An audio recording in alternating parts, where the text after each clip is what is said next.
I knew this time was coming. And we have, as a world, have never been here before. And so is it a spooky time? Damn right. It is probably the most dangerous time ever, ever, ever, ever. There's nothing to compare it to because there's never been a world economy before. For example, 100 years ago, if there was a stock market crash in England, it didn't affect anybody. But now the US market goes down, the world goes down. So plus with social media and all this we're doing now, and so we've never been here before.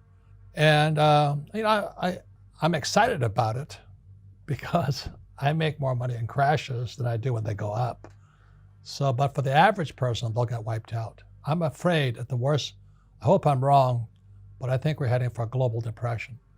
Global depression? Yeah. What does that look like? Depression. I mean, people are depressed. The economy stays down. It's hard to come back up. And now the good news is that for those who are prepared for it, like you and things like this, you'll do better. See, not everybody dies in a plane crash. Some plane crashes. But the last crash in 2008, I was on Wolf Blitzer's program 6 months before Lehman Brothers went down. And I said Lehman was going down. And nobody listened, but it went down. And so I've been expecting this market to go down for quite a while. And I'm concerned about my fellow human beings. But as you know, most Americans are clueless. They don't know what's going on. But if you travel the world, I just got back from Africa and China and Japan and New Zealand. People are scared. Australia, which hasn't had a recession in 30 years, is in recession. But Americans are fat, dumb, and happy, having a good time, which is good. But I'm concerned. That's all I can say. I'd be afraid if I had kids. You'd be afraid about having kids today? If I had kids, no. I think as an adult, you can go hungry, but you don't want to see your kids go hungry. And that's what's going to happen. You think it's going to get that bad? Yeah. And the US dollar is fake. Never in the history of the world has any fake money ever survived. And we're doing the same thing. We just keep printing this money. And when I wrote Rich Dad, Poor Dad almost 25 years ago, people said I didn't know what I was talking about. I said savers would be losers. Now, today, there's quantitative easing, which is counterfeiting money. And then you have zero interest rates. And people are still saving money. Are you nuts? They just printed, I think, $500 billion in September of this year because the repo market is going down. And the average guy goes, well, what's the repo market? They don't know. So that's why it's fake money, fake teachers, fake assets. Our education system, it has been my rant forever. Why don't we teach people about money? Why is it? We all use money, but we don't teach people about it. So that's why I'm concerned. And I wrote this book, Who Stole My Pension? It's already sold out. But I wrote Who Stole My Pension because was the reason I wrote Rich Dad, Poor Dad.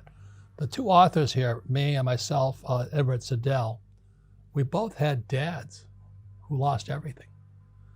And when I was in my 20s and my poor dad lost everything, it scarred me. And I said, I'm never gonna let anybody ever do that to me. So I had just come back from Vietnam in '73. My dad was unemployed, poor dad was unemployed, and he tells me to go fly for the effing airlines. I said, are you kidding me? And he says, go back to school, get your master's and get your PhD. I said, are you kidding me? Here the guy is unemployed.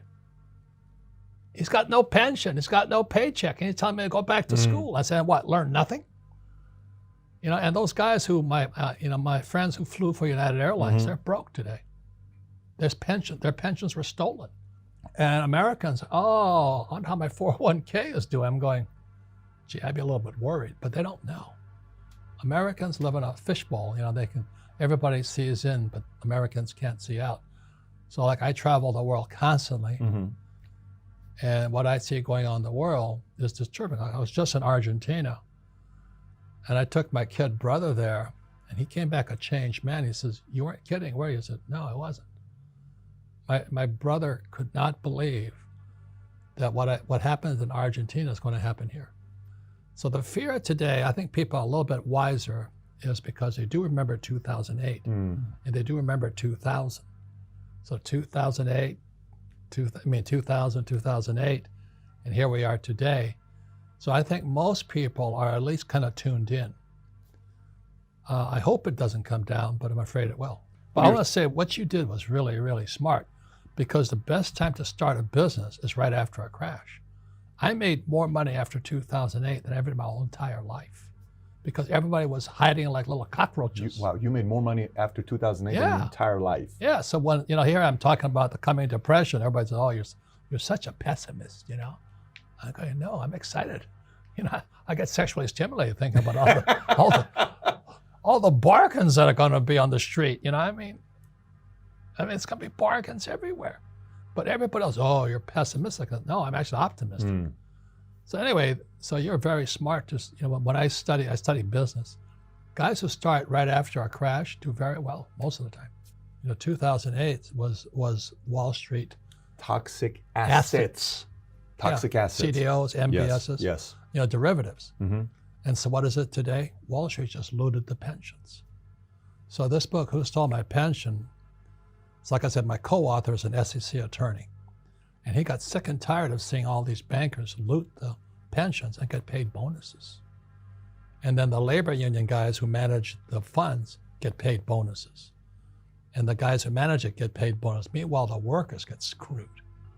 So when this next crash comes, it's going to be horrible.